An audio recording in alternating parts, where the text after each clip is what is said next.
श्री कृष्ण गोविंद हरे मुरारी, हे नाथ नारायण वासुदेवा।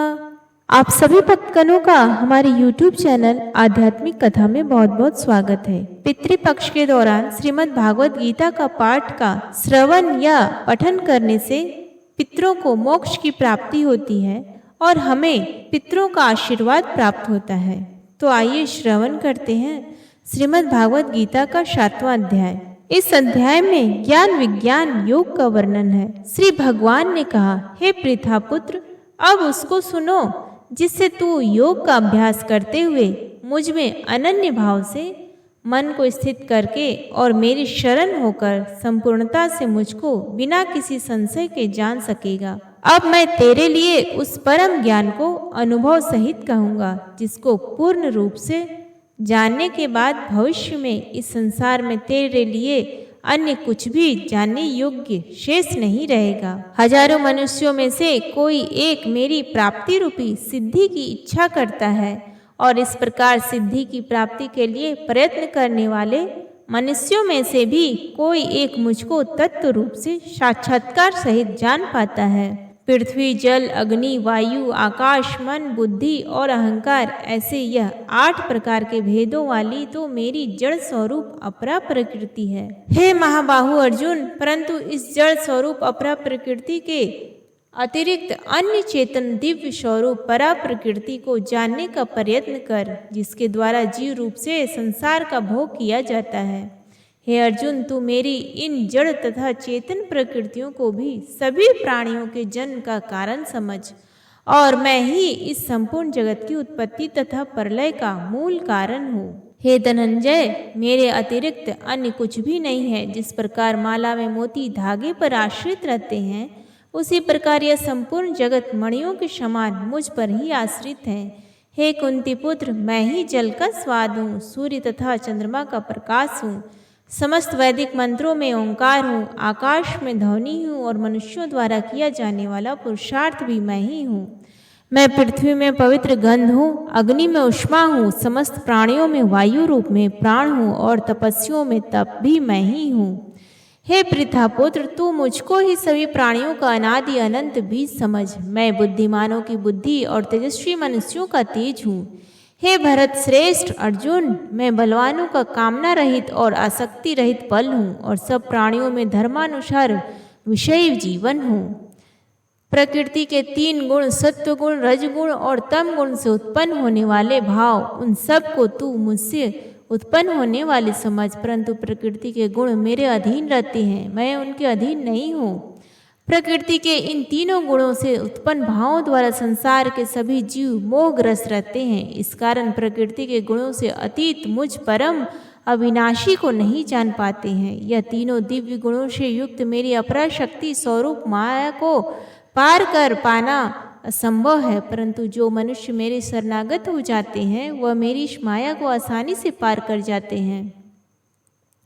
मनुष्यों में अधर्मी और दुष्ट स्वभाव वाले मूर्ख लोग मेरी शरण ग्रहण नहीं कर सकते हैं। ऐसे नास्तिक स्वभाव धारण करने वालों का ज्ञान मेरी माया द्वारा ही कर लिया जाता है। हे भरत श्रेष्ठ अर्जुन, 4 प्रकार के उत्तम कर्म करने वाले, आर्त दुख से निवृत्ति चाहने वाले, अर्थार्थी धन संपदा चाहने वाले, जिज्ञासु केवल मुझसे जानने की इच्छा वाले और ज्ञानी मुझसे ज्ञान सहित जानने वाले भक्त मेरा स्मरण करते हैं। इनमें से वह ज्ञानी सर्वश्रेष्ठ है जो सदैव अनन्य भाव से मेरी शुद्धि भक्ति में स्थिर रहता है, क्योंकि ऐसे ज्ञानी भक्त को मैं अत्यंत प्रिय होता हूँ और वह मुझसे अत्यंत प्रिय होता है।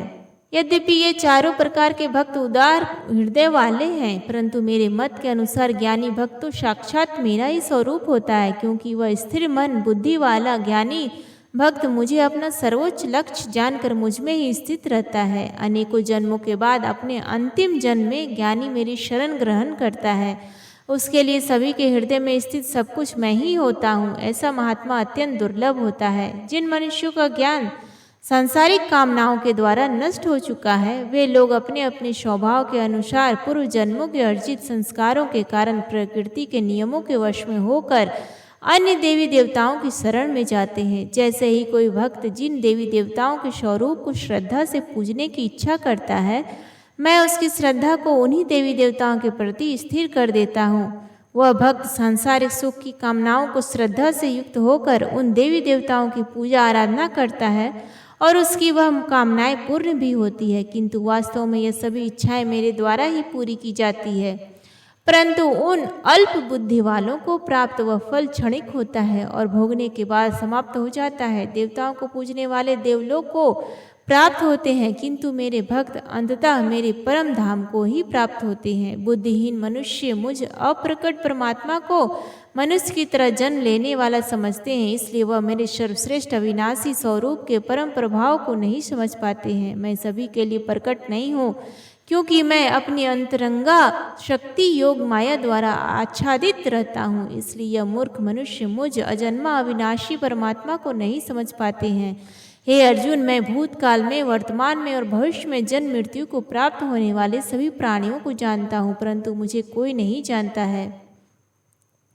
हे भरतवंशी, हे शत्रु विजेता, संसार में सभी प्राणों इच्छा, द्वेष आदि द्वंद्वों से उत्पन्न मोह के कारण जन्म लेकर पुनः मोह को प्राप्त होते हैं। परंतु जिस मनुष्य ने पूर्व जन्मों में और इस जन्म में पुण्य कर्म किए हैं तथा उसके सभी पाप पूर्ण रूप से नष्ट हो चुके हैं, वह दृढ़ संकल्प के साथ मेरी भक्ति करके मोह आदि सभी द्वंद्वों से मुक्त हो जाता है।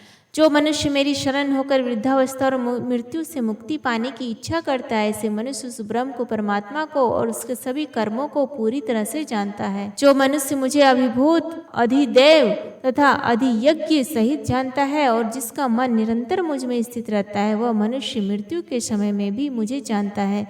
इस प्रकार उपनिषद, ब्रह्म विद्या तथा योग शास्त्र स्वरूप श्रीमद् भागवत गीता में श्री कृष्ण तथा अर्जुन के संवाद में भगवत ज्ञान योग नाम का 7वां अध्याय संपन्न हुआ। हरिओम तत्सत। प्रेम से बोलिए भगवान श्री कृष्ण की जय।